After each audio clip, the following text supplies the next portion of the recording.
Move your faces away. Welcome, everybody. Welcome, welcome, welcome. Okay, everybody's getting settled in, getting your microphones, or I mean, getting your audio so that you can hear what's going on here. Yeah, I think we're about ready to go here. Just a little introduction, another live class from Atlantic International University.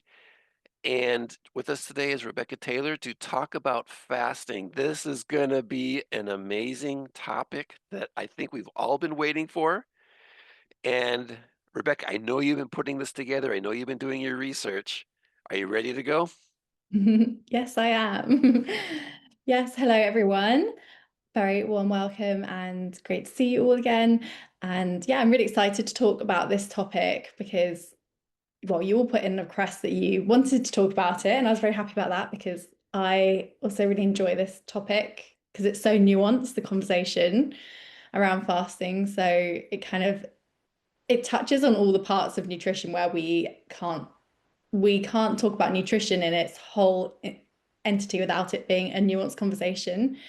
It's not black and white, and yeah, you will see that from today's session, I hope. So, if we haven't met before, I'm Rebecca Taylor, registered nutritionist for coming up to about 10 years now, and I specialize in personalized nutrition, but I love everything to do with particularly gut health, hormones, but I do have a lot of clients come to me talking about fasting and whether it's good, whether it's bad, you know.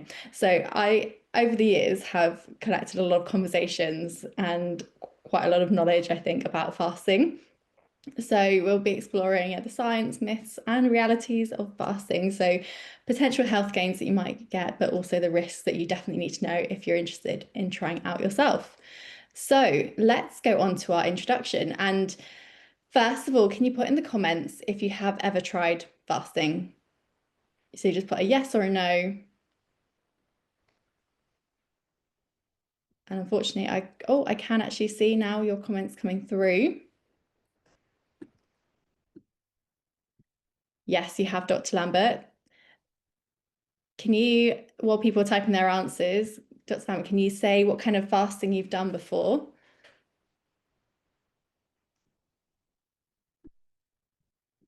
Oh, you're on mute. Me? You're asking me?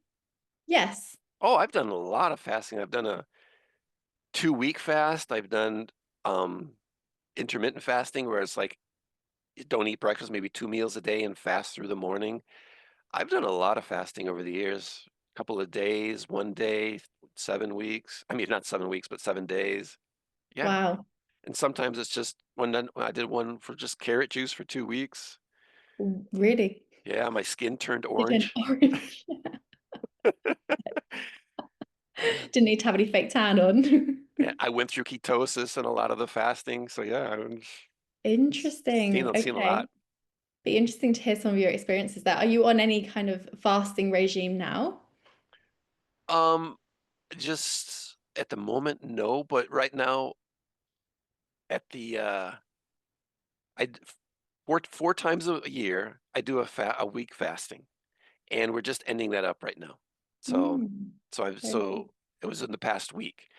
It's basically right before the equinoxes and the solstices. I do a week of fasting. Very good. Okay. And you're feeling pretty good at the end. You say you've just come to the end of that week now. Right. How do you feel anecdotally? It's it's the energy is there, and I feel the cleansing, and as long as drink water, I feel the energy, Hmm. but I can feel the cleansing. Does it take a few days to get to that point where you feel the benefits? Yeah, because I don't just completely stop eating. I'll maybe go down to 1 to 1.5 meals a day. Okay. Yes. Reduced. Okay. Interesting. So a lot of people seem to have done also some form of fasting. Can anyone also put the type of fasting they've done? And if you need help or know what kind of fasts there are, that is coming up on, oh, not on the next slide, but on the one after. So, because there are, fasting isn't just one thing. So, yes, fasting, why has it become a hot topic in 2025? It's been a hot topic, I think, for a good few years now, but it's kind of feels like it's not really going anywhere. And it's definitely become one of the most searched health topics on in the internet in recent years. It's social media obviously plays a huge role here. TikTok, YouTube, they're packed with all these like fasting challenges and um, well, information basically on fasting, maybe even people trying to sell you things, that's something that we see quite a lot on social media. It's sometimes helpful, sometimes misleading. And other reasons, on the more science side, why it's becoming a hot topic or has become a hot topic is because there's been quite a surge in human trials on time restricted eating, which is the most popular type of fasting, and then intermittent fasting particularly since 2020. So yeah, it's really not just a new fad, because fasting goes back centuries. It has a deep cultural and religious history, and so I guess it almost has that sense of credibility and familiarity for people because it's in a way some people would argue it's the natural way that we were supposed to eat, and also there's that biohacking community which is kind of growing as well, and in the wellness space where fasting is kind of promoted as a way to reset metabolism, improve your longevity, and even enhance like your productivity and focus. And for students, you might find it appealing because there's a lot of anecdotal evidence out there to say that it helps with focus and weight control, which is good things, or focus being particularly good if you're studying, of course. So I just pulled a few articles that I saw recently, literally in the last week, from two major news outlets in the UK. And so it's still very topical because it's in the news all the time. Well, yes, kind of being spoken about a lot in a wide media setting. So let's go over, what do we mean by fasting? So as I said, it's not just one thing. It means different patterns of eating and not eating. So intermittent fasting, the most popular kind of variation versions are fasting for 16 hours. So 16/8 being fast for 16 hours and then eating in an 8-hour window. And then you have 5/2, which was very popular 5 years ago or so, where you eat normally for 5 days and then you restrict calories to usually about 500 calories on 2 days, or you alternate your days of fasting. And then time restricted eating, I was a bit similar to 16/8 because you would just keep usually a 10 to 12 hour eating window. I mean, a lot of people aren't really doing much more than that anyway. So a lot of people will eat within about a 12-hour window. And so it's quite a gentle way to maybe reduce by an hour or two into a slightly smaller, time frame. So just maybe pushing your breakfast 2 hours later than you usually would just take it into that 10-hour window. And even that is starting to show quite impressive benefits just from that subtle change, and no particular other change, just simply reducing that window just by a couple of hours. And then you've got prolonged fasts, which is over an hour, over a day long. And these are obviously more extreme, and then they need a little bit more caution around doing those type of fasts for some people.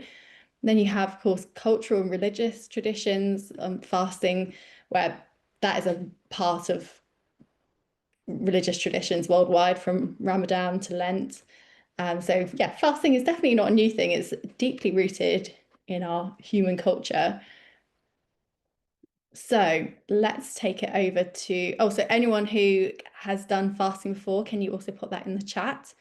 I can see some people have put intermittent fasting, 18 hours up to 48 hours. Yeah, I'm not too sure. 18 hours up to 4, is that how long you would do it for? Maybe we can talk about that later at the end, and people's experiences. And you've done prolonged fasts, Ramadan. Yeah, so probably some people, most people have probably done some form of fasting in one way or another. So, like I said, time restricted eating is the most popular approach. And that's where your eating is limited to that window of 10 hours, but people might just take it down to maybe 8 or even 6 hours might be kind of the probably, I would say, I wouldn't want people being much smaller than 6 hours on that if they were to do it every day. And it is seen as more sustainable than that strict fasting regime because there's no calorie counting. You're just simply shifting when you eat. And emerging research, which is coming out on humans, which is the research we kind of want because a lot of it in the past has been on mice, and we know we don't eat like mice, we don't sleep like mice. So it's only helpful up to a certain point. And this human research is starting to show benefits on metabolism, gut health, and longevity, particularly those areas. And now, because of that, all this research that's coming out, influencers and health brands, and even some medical guidelines are actually highlighting time restricted eating as a potential lifestyle tool. So we'll go more into the benefits shortly, but I'm going to highlight the biggest study that's been done so far on intermittent fasting, human study that is. So far it gives us the kind of clearest picture yet of how time restricted eating works in real life outside of a lab, outside of looking just at how mice respond. So they had a lot of sign-ups, 140,000 people, but I think once people realized what was involved, which was I think a month of doing intermittent fasting, it whittled down to 37,500 or 3 weeks, sorry, that they did on that time restricted eating protocol. All they had to do was just eat within a 10-hour window. Nothing else was changed in their diet. And anecdotally, so that means just from them self-reporting data, they noticed quite dramatic improvements in their energy over 3 weeks, a 22% increase in energy, which is quite, I think that's quite impressive. That is self-reported. So the problem with this study is that all of these things, like the all the results that we've seen, are all self-reported. So there's no actual data points or things like fasting blood glucose. We don't have any kind of those hard data sets. So people also noted improved mood, reduced hunger, which is interesting. You might think because they're eating in a smaller eating window that they would actually feel more hungry, but the opposite was true. And less bloating, fewer snacks. On average, they reduced their intake of snacks by about one portion of snacks a day, one snack a day. So I say the only issue, one of the issues was that it was mostly women around about the age of 60. So it wasn't a very wide sample that they had here.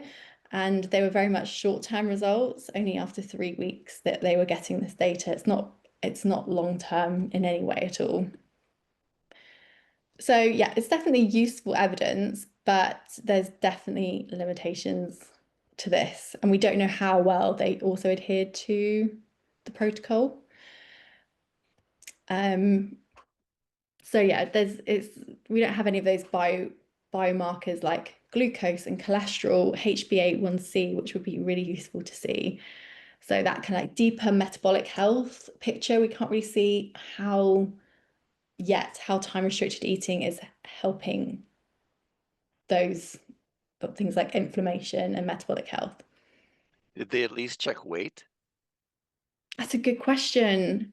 Yes, they did. They lost, I think on average, it was a kilogram.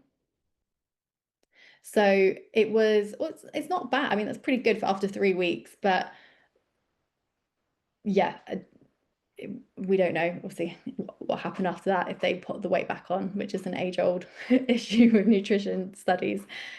So yeah, that's a good question actually that I didn't put in here. That yeah, they lost a couple of pounds on average.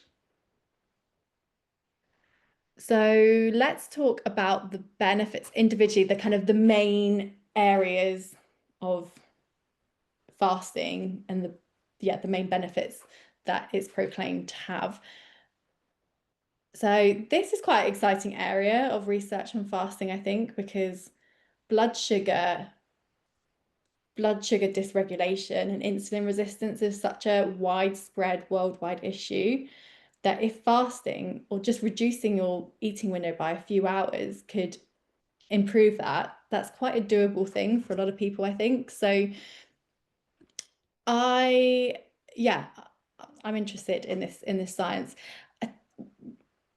This study here was one of the kind of most influential studies. What was it, about 7 years ago? And it was just men though, so that is an issue. It was just men in this study, and they had pre-diabetes, and they ate all of their meals within a 6-hour window, finishing by 3 p.m. every day.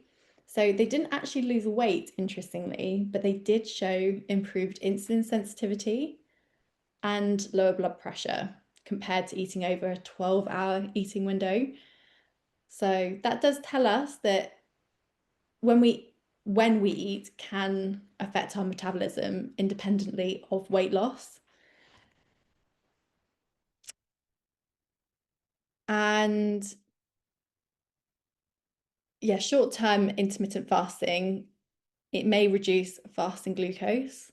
So especially in those with pre-diabetes or insulin resistance. So basically just summarizing what I've just said there before.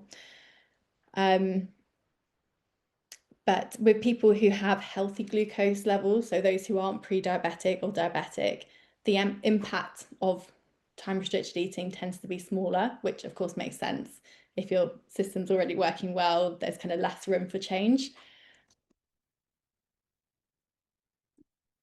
So again, quite a short-term study though. So as as always, we kind of need more long-term data, but you could probably say that with nearly every nutrition study, they're usually always too short-term. And then weight management. So some people might be kind of most interested in this side of things, and a lot of a key benefit that a lot of people look for with fasting is weight management. So there's a meta-analysis, which is the highest level of evidence that you can have, and that's reviewing lots of high quality studies, and it kind of puts them all together. Found that fasting leads to a similar weight loss as daily calorie restriction. So that might be good news or bad news. So in other words, whether you're kind of fasting or you're just cutting calories consistently, the total weight loss tends to be similar over time. However, some people do find fasting easier than calorie counting.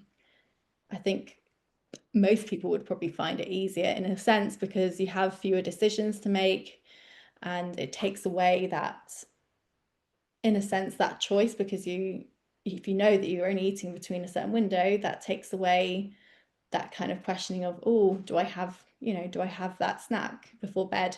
If you're kind of following this time restricted eating and you're stopping eating at 7 p.m., then the answer is no. And it's kind of, in a sense, it reduces the mental load almost of dieting a bit. There's like fewer meals to plan maybe as well. And yeah, just fewer decisions overall to make about what and when to eat. But, and this big but, of course, overall long-term success still very much depends on your overall calorie intake and diet quality.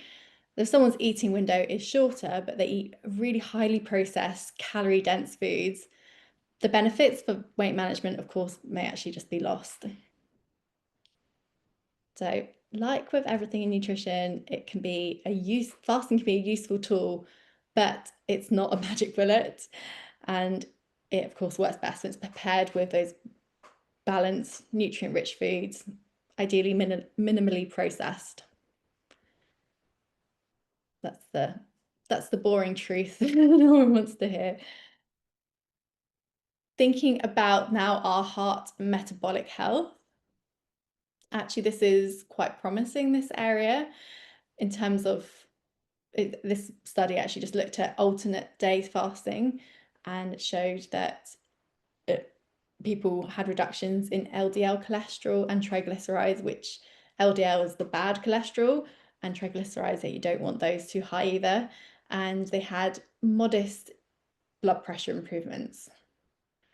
So yeah, these findings kind of suggest that intermittent fasting could improve some of those really key cardiovascular risk markers that a lot of people are trying to kind of work on.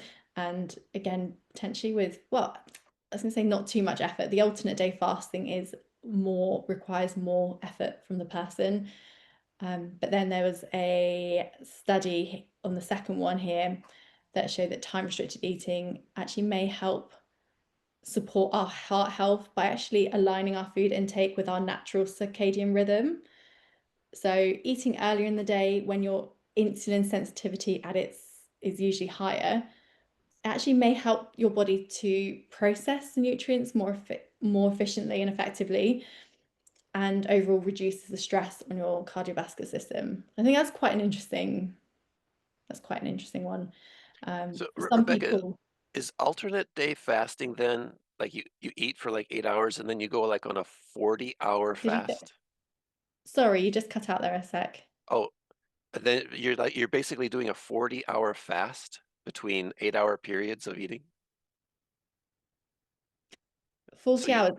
like, Mm, you eat, one day for 8 hours, and then you don't eat the next day, and then you wait for your next 8-hour period to eat? oh, no, no, I don't know if you're mixing up time restricted eating and alternate day fasting. So I think with alternate day fasting, you just eat normally. There's no eating window, but you just fast for the whole day.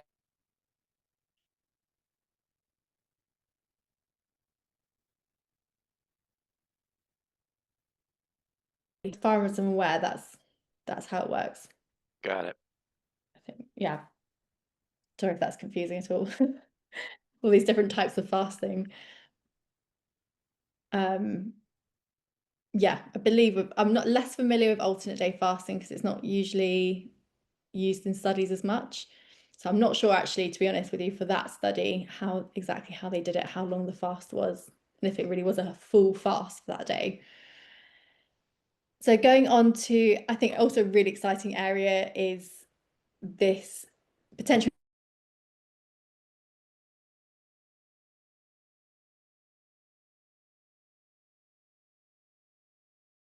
on fasting and its benefits. So animal studies have mostly been at play here to show how fasting can activate something called autophagy. That is where but essentially the body's way of cleaning out damaged cells and recycling kind of components. And it's a process that should happen naturally, but as we age, it gets a bit slower and it can contribute to that aging feeling, really, that kind of maybe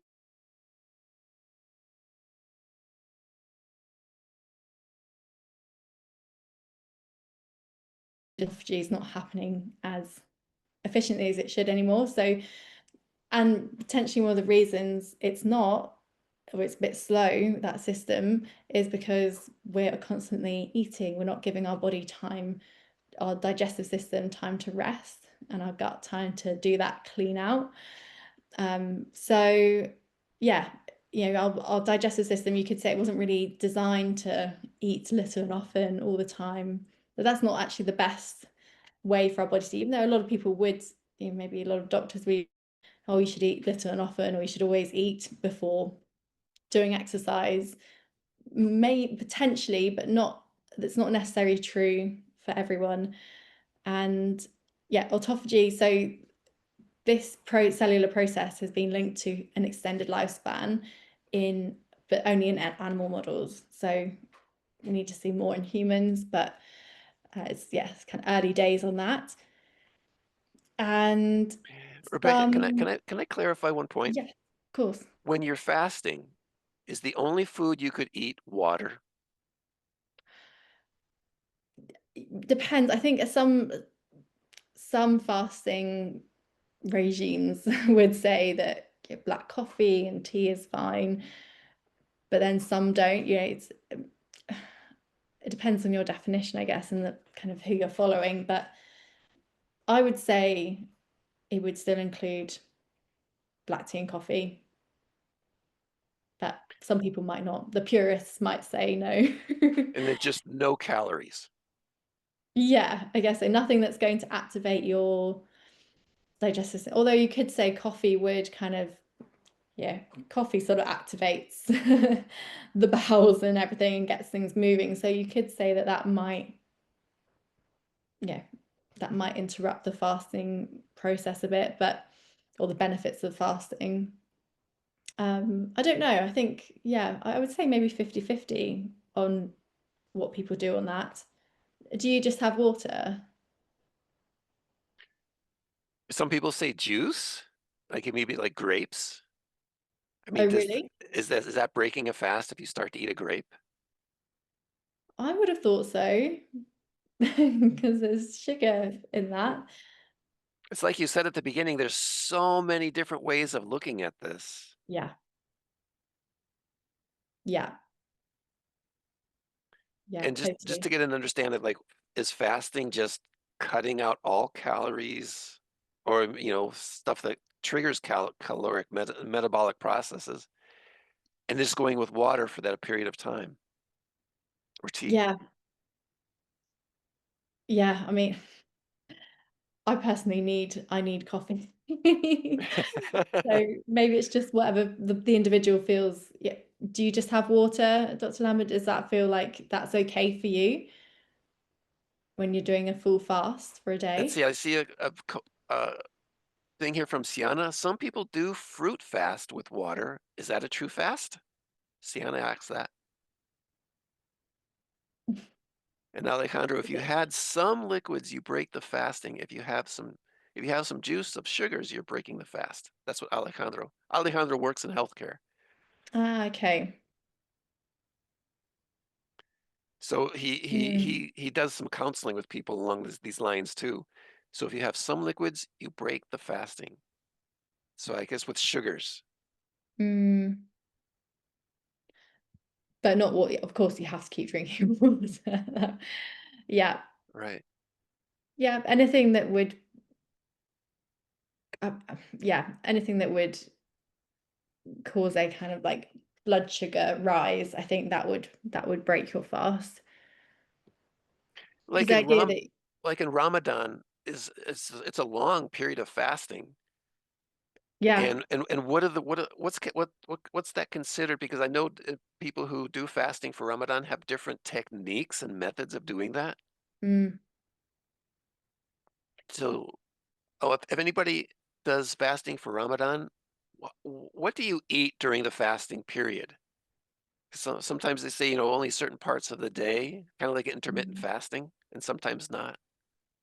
Th- they eat at sundown. Um, I don't know too much actually myself, but yeah, if anyone does have any input on that. Okay, I just wanted to kind So, of clarify that fasting is kind of a really limited mhm, caloric intake,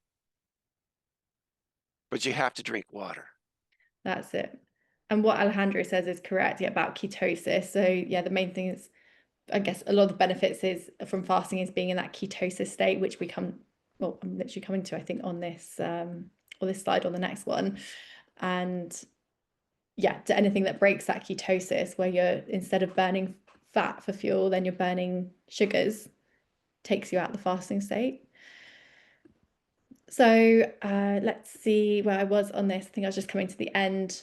So the oxidative stress, that's it's a little bit more emerging on this one. But a lot of people, kind of oxidative stress is that baseline fire almost that can be in the body to sort of build up to potential disease. So there's quite a potential impactful benefit here that fasting can have, because it could be more from that longevity point of view that we could really see the benefits here over time. Um, Whereas, yeah, I think people think fasting is all about the weight loss, but in my opinion, I think maybe the true benefits seem to come from the metabolic health side of things, and also maybe the brain health side of things. So focus, mental clarity is quite a lot of anecdotal evidence here for that, but yeah, so this is this bit about ketones. So during fasting, the body produces ketones as that alternative energy source when our glucose levels drop, and those ketones can be used by the brain. And some people or some studies suggest that ketones improve cognitive alertness, cognitive function alertness. And a lot of people will say if they've been in ketosis that they feel really sharp and they can focus really well, especially kind of in the morning.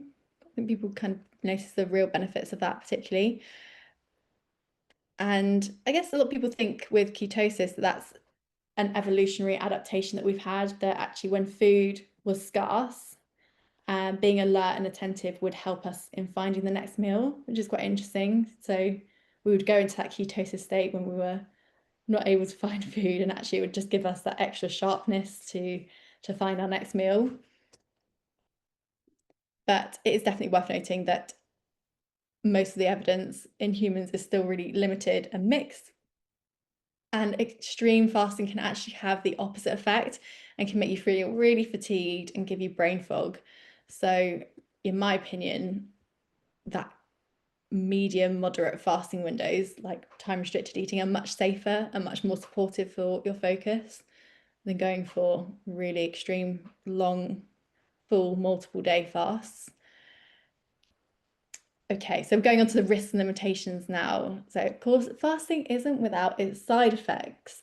And that is especially the case when you first start. And a lot of people experience what's called fasting flu, where you would get headaches, fatigue, irritability, difficult concentrating maybe throughout the day or the first few days, particularly.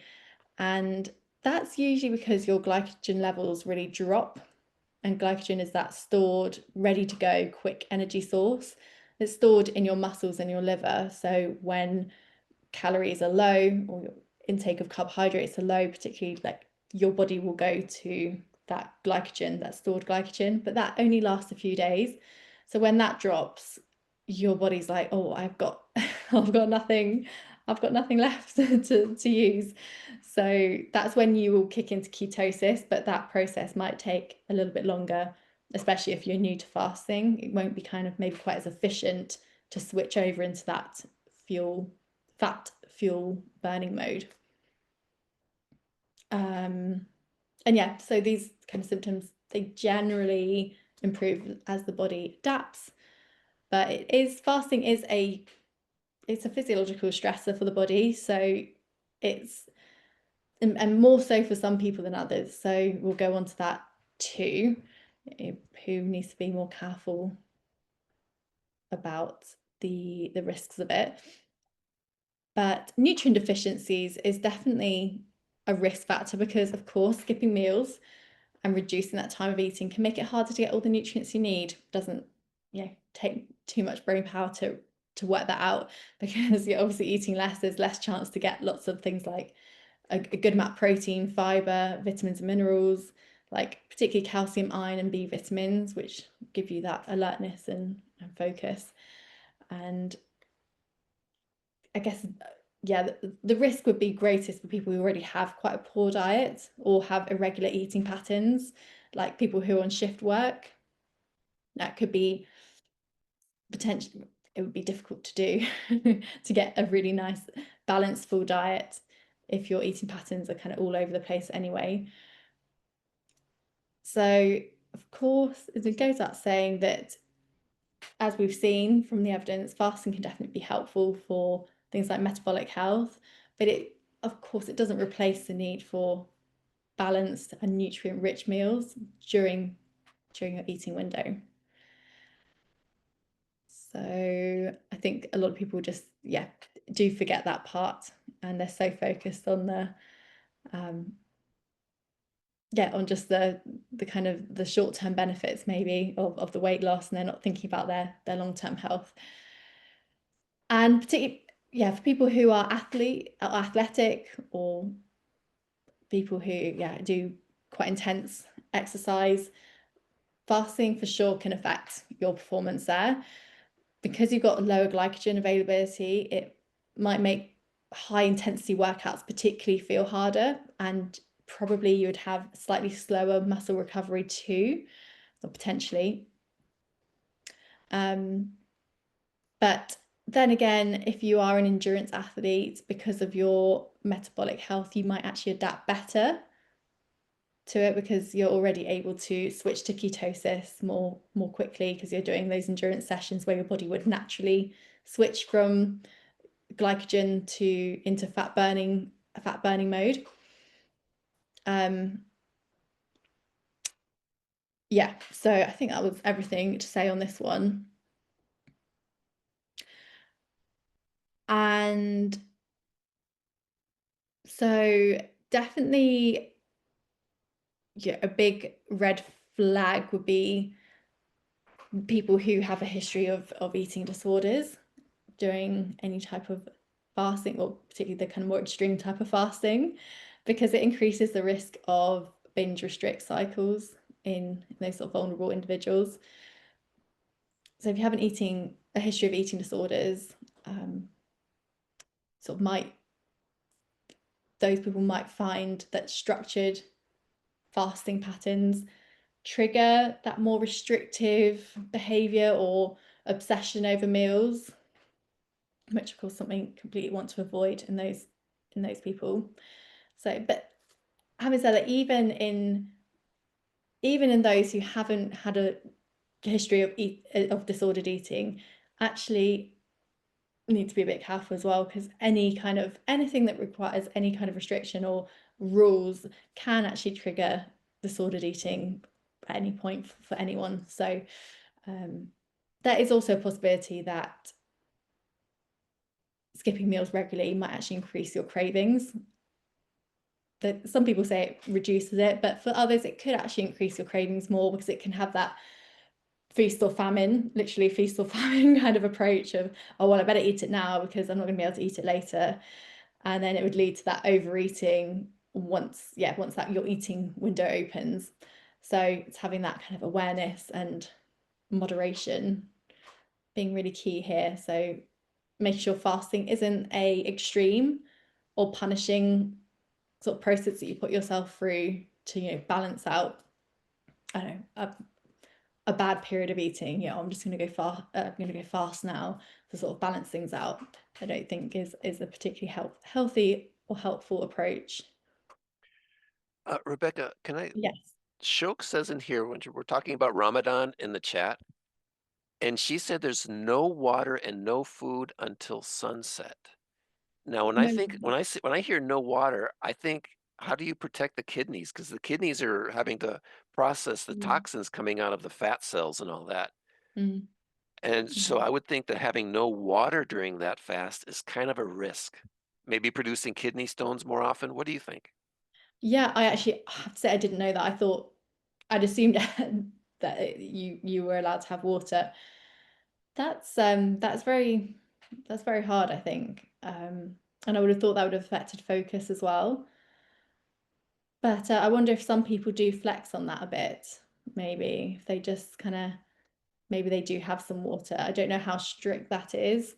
Um, but yeah, that's I guess like anything, your body does adapt. So it's not a whole 24-hour cycle. Yeah, You get used to Shoke it. says people get used to it. Yeah. Wow. That's very impressive. But I know that Yeah. if like most of the toxins like pesticides will get into our fat cells because they're fat soluble. Mm. And Mhm. I found because when I was going through my university studies in tropical agriculture, I worked in a laboratory where I was actually inhaling termites that were in Wow. pesticide. And so I was actually inhaling fumes from the pesticides. So when I went into my 2-week carrot juice fast, I felt that smell of those pesticides coming out of my nose and through my body and my Wow. skin. So I was like cleaning out all of those pesticides that were in my fat. Wow. And so what I'm thinking is if you go into a fast like that, you better drink water, right? Mm. Yeah, absolutely. It is a very toxic process when you're going into ketosis or going burning fat cells, like you said, because you store a lot of toxins there. So yeah, don't know, I guess it's tradition. I guess, yeah, people get used to it. And I hopefully drink lots of water when it gets to sundown. But my goodness, yeah, that's really tough. So finally, on this section, fasting isn't it's not safe for everyone. And I know there are, even for Ramadan, that they do let the women, when they're menstruating, I believe that they don't partake. And I think that that makes sense. Um, because, well, actually, so we're going on to the men versus women difference. So actually, so I'm slightly veering off there, but we'll just talk about the particular type of people that wouldn't suit it. Um, pregnant or breastfeeding women definitely need to be consistent with their nutrient intake for themselves and their babies. Kind of makes sense, right? Um, People with type 1 diabetes, of course, that's a really severe risk of hyperglycemia if they aren't eating. And then anyone with, like I said, the history of eating disorders, I think should avoid fasting altogether. So yeah, of course, while fasting has its benefits, as we mentioned, it's very bio individual, like everything in nutrition. And then going on to men versus women, the different responses. This is such a key area, and I think it's only really being discussed now because a lot of the research has, if it's been on humans, it's been in men generally, although it wasn't on the first study I mentioned, the biggest one. That was actually mostly women for that one. But yeah, traditionally we're just seeing data on men, and men and women definitely respond differently to fasting. Men, they often experience more consistent improvements in their insulin sensitivity, blood sugar as well, and weight loss of fasting.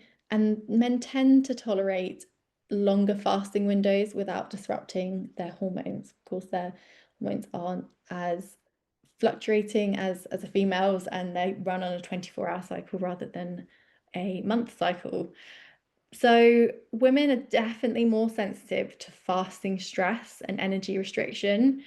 And I have seen this with clients when they have had a history of fasting for a long time or restricting their eating and restricting in one way or another, that has sometimes a long-term detrimental effect on their health.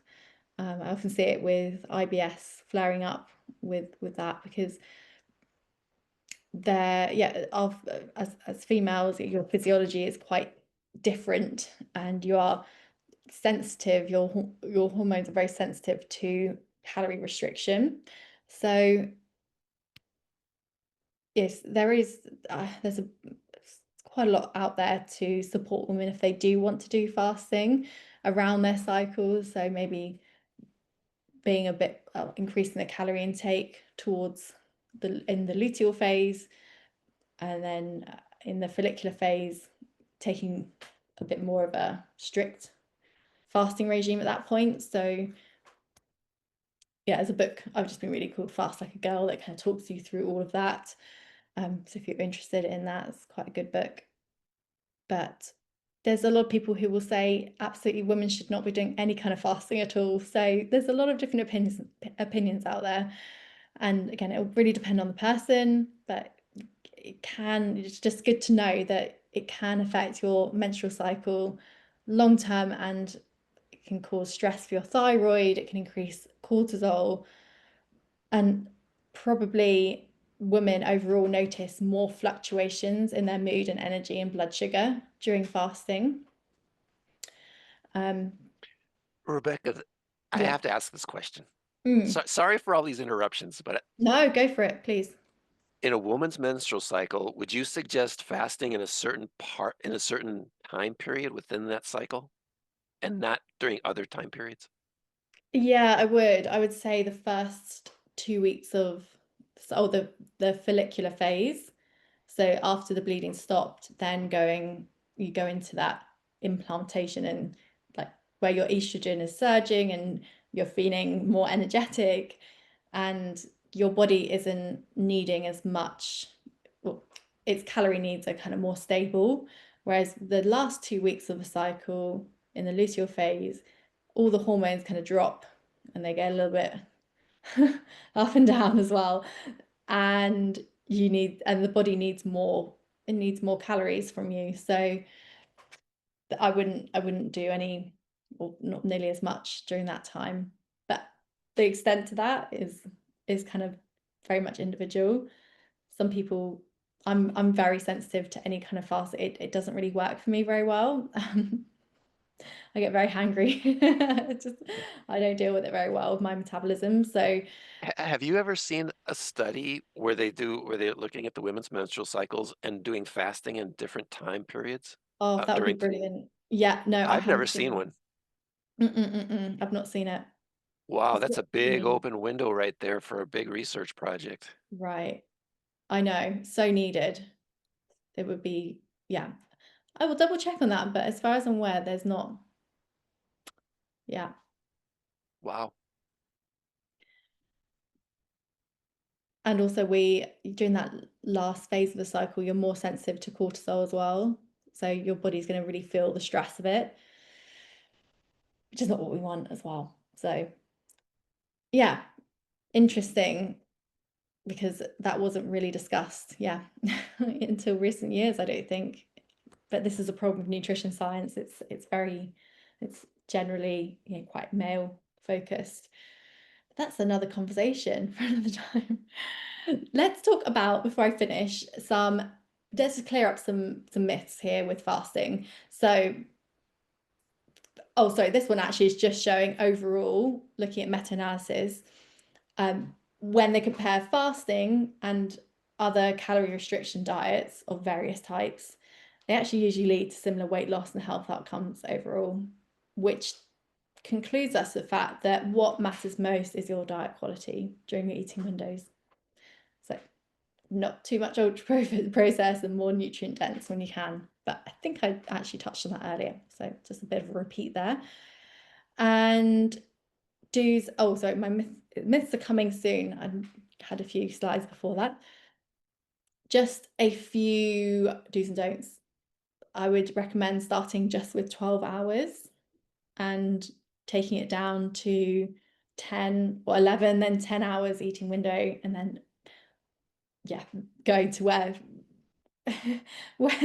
works for you. But I wouldn't say any less than 6 personally. That would be my opinion.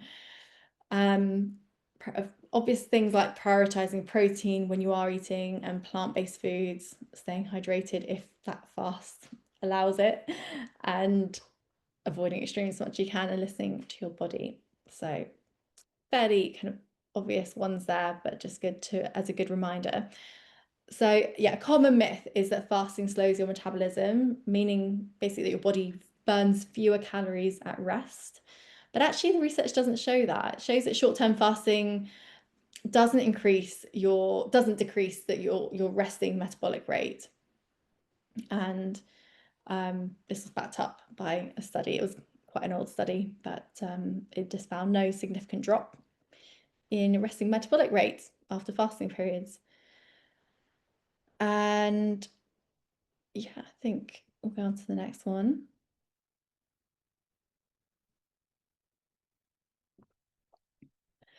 Another common misconception here is that, well, I can eat anything if I'm fasting, right? It gives me a free pass to eat whatever I want.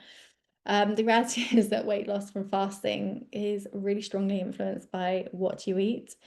And this study in orange here showed that if people consumed mostly ultra processed foods during their eating window, they're much more likely to regain weight, even if they were fasting earlier on in the day, and yeah,